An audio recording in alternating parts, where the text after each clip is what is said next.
and drool. It's Miss America time.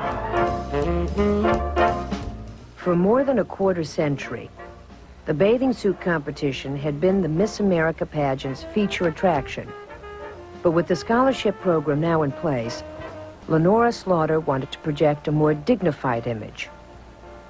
The challenge was to downplay the bathing suits without offending Catalina Swimwear, one of the pageant's major sponsors. In 1947, Slaughter struck the term bathing suit from the official pageant vocabulary and replaced it with the more athletic-sounding swimsuit. Then, she banned two-piece suits from the competition and announced that Miss America would now be crowned in an evening gown. Still, when most Americans thought of the pageant, a girl in a bathing suit was the first thing that came to mind. Then along came Yolande Betbeze. A 21-year-old opera singer from Mobile, Alabama, Betbeze had been recently sprung from convent school when she captured her first local crown, Miss Torch 1949. Miss Alabama wasn't far behind. I didn't plan on the Miss America pageant. I didn't know anything about it. I was in a convent for 14 years, the last 4 years in a cloistered convent behind high walls and no escape. And I was very naive when I arrived in Atlantic City. I mean, coming from a small town in Alabama, borrowing shoes of high heels and taking the braces off my teeth, I had a ball. The minute Betbeze stepped off the train in Atlantic City, Slaughter knew she was looking at the next Miss America. Now give us fever. Yolande was the sexiest, most glamorous thing I had ever laid eyes on, she later said. Fever. Slaughter's new husband, a business manager for the pageant, agreed. She can't lose, he predicted, unless the women judges run away from her.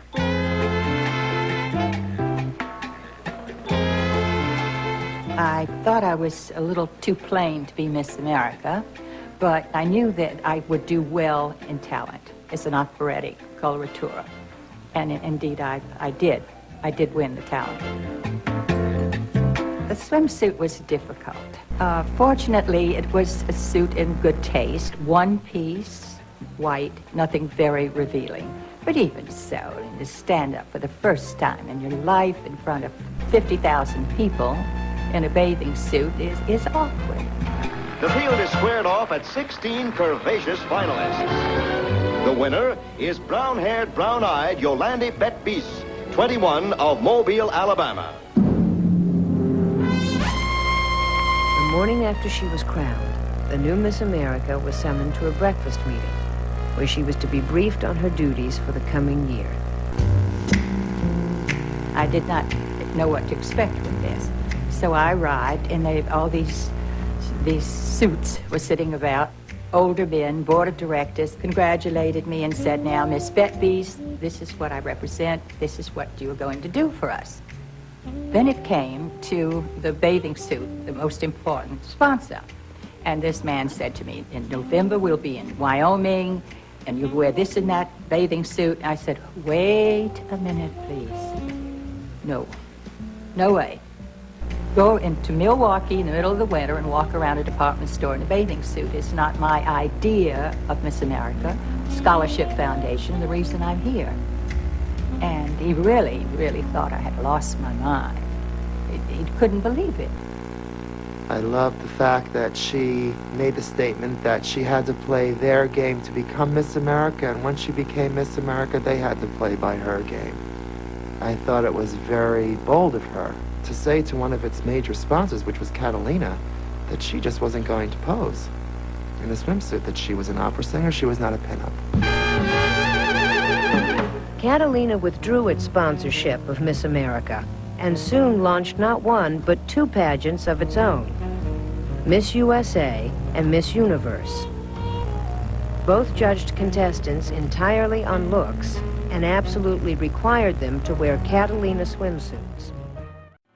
In 1951, another small-town girl with big dreams, Yolande Betbys, was crowned Miss America. For her, too, it was a ticket to a better, more glamorous life. It gave me an opportunity to see a way out of my situation. I was a child of the 30s, and that, if you'll recall, was a very bad time in America with the Depression. And I come from a genteel but very poor family.